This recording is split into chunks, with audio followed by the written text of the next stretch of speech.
Olá pessoal, aqui é o professor Knesel, nesse vídeo de LibreOffice Calc eu vou falar sobre formatação de números. Na barra de ferramentas do LibreOffice Calc, esse desenho aqui é da versão 7 do LibreOffice, nós temos alguns botões específicos para trabalhar com formatos numéricos.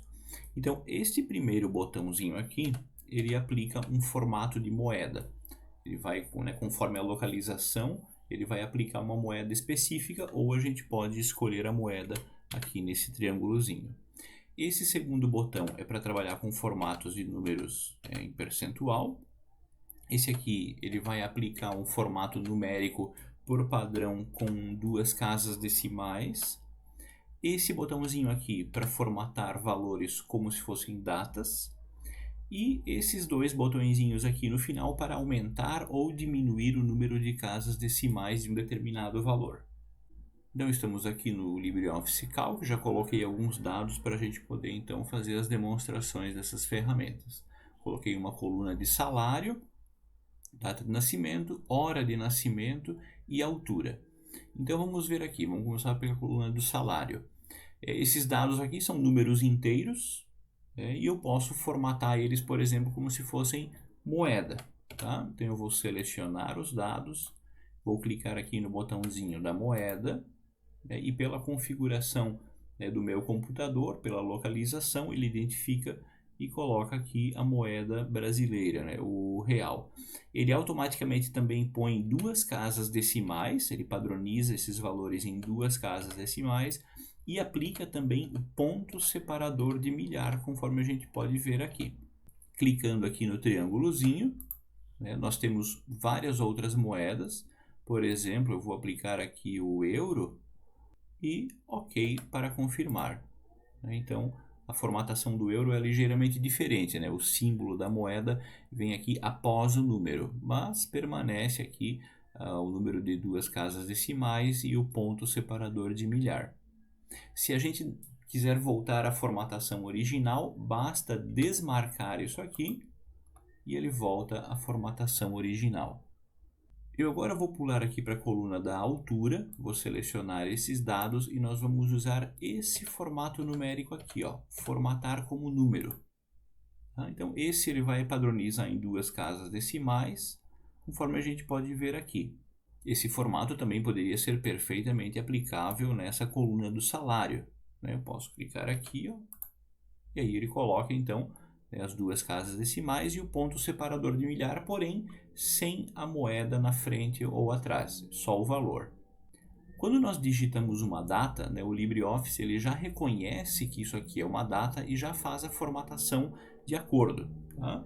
Então eu vou, por exemplo, selecionar esses dados aqui, e nós podemos observar que já ficou aqui em azulzinho, formatado como data, porque ele já reconheceu como uma data. Se eu agora clicar nesse botão novamente, ele coloca um número que para nós aparentemente não tem significado nenhum. É porque o sistema de datas do computador ele começa a contar os dias a partir de 1º de janeiro de 1970. Então esse número aqui é a quantidade de dias desde 1º de janeiro de 1970. Para voltar como estava antes, então basta clicar aqui no botãozinho do formato de data e a formatação retorna ao que estava antes. A mesma coisa acontece com a hora.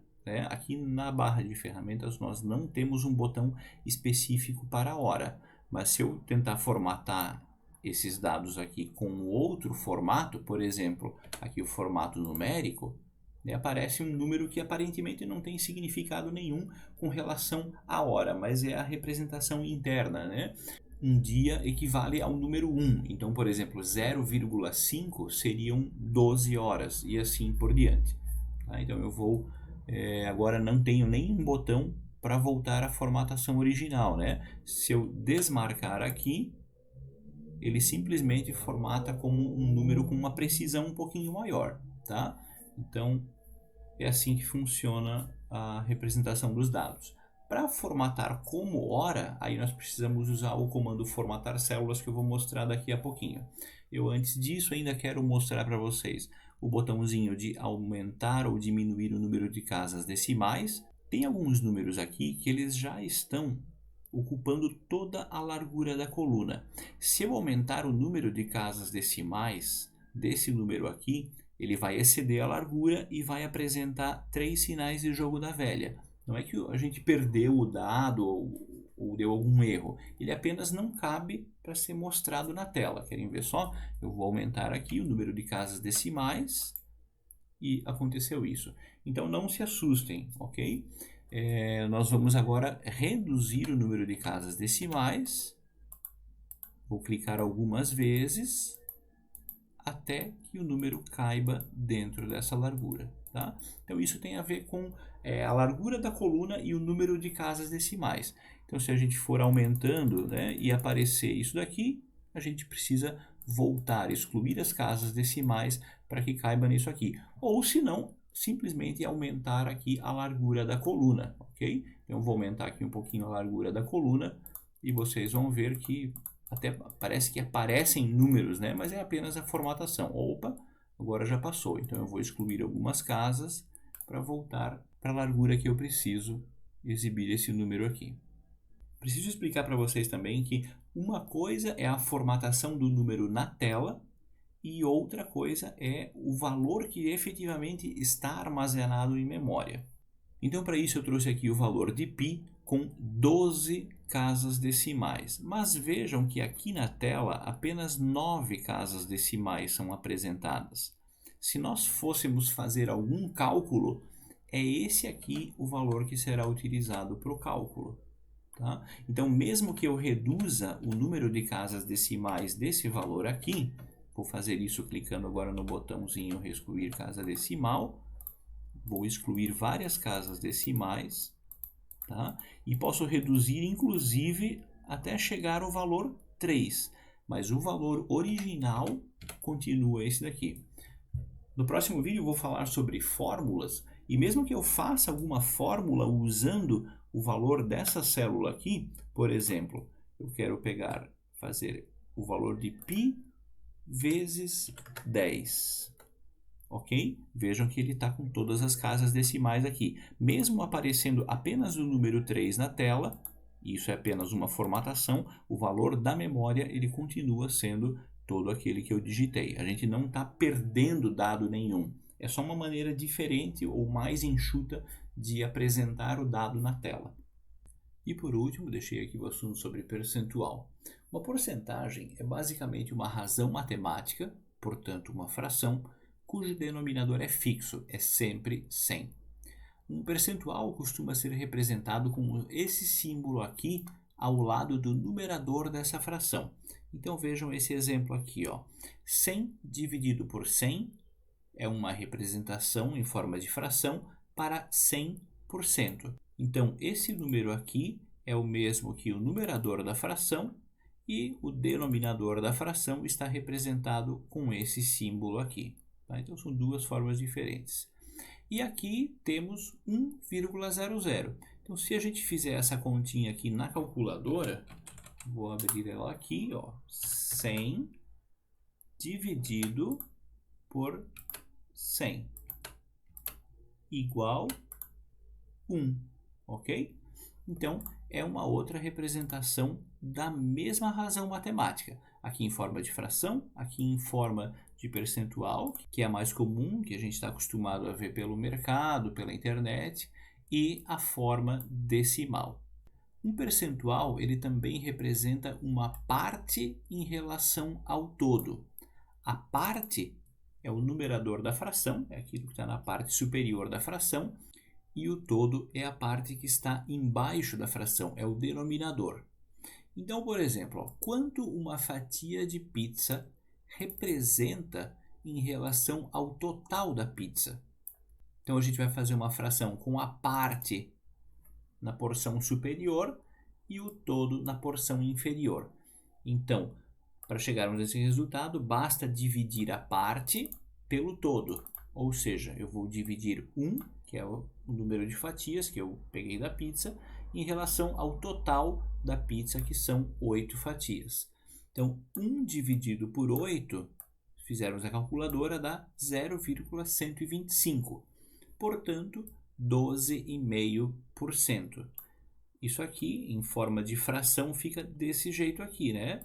Ó, 12,5 dividido por 100. Então, são aqui 4 formas diferentes de nós representarmos o mesmo valor. E agora eu vim para o LibreOffice Calc, então, para fazer a demonstração do uso dos percentuais. Então, eu vou começar com aquele primeiro exemplo. Eu vou pegar aqui o valor 1, Enter. E esse valor 1 eu vou formatar com percentual. Formatar como porcentagem, aparece ali. Ó. Então, eu vou dar um cliquezinho e apareceu então 100%. Então são basicamente duas formas diferentes, né, de representar o mesmo valor. A forma de fração a gente não usa aqui na planilha, ou costuma não utilizar muito. Eu também posso fornecer um número como 25, digitar o caractere do percentual no teclado e aí pressionar Enter. E aí ele automaticamente assume o formato de porcentagem. E mesmo tendo sido aplicado automaticamente o formato de porcentagem, eu posso mudar o formato desse número, né, e desmarcar a opção de porcentagem.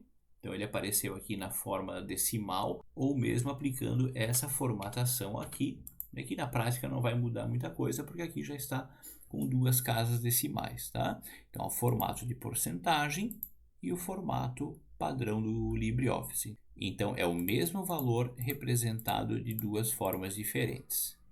Nos próximos vídeos que nós falarmos sobre fórmulas, nós vamos retomar esse assunto da porcentagem e fazer fórmulas com cálculo de porcentagem. Então era isso que eu tinha para passar nesse vídeo, os formatos numéricos apresentados aqui na barra de ferramentas, formato de moeda, de percentual, formato de número, formato de data e os botões de aumentar ou diminuir casas decimais. Nos próximos vídeos eu falarei sobre alguns formatos um pouco mais detalhados, sobre o comando formatar células. A gente tem lá uma gama enorme de possibilidades de formatação de dados, incluindo o formato de hora que nós vamos utilizar nessas células aqui. Então, se esse vídeo foi útil para vocês, não se esqueçam de deixar o seu like, se inscrevam no nosso canal. Um abraço, fiquem bem e até mais.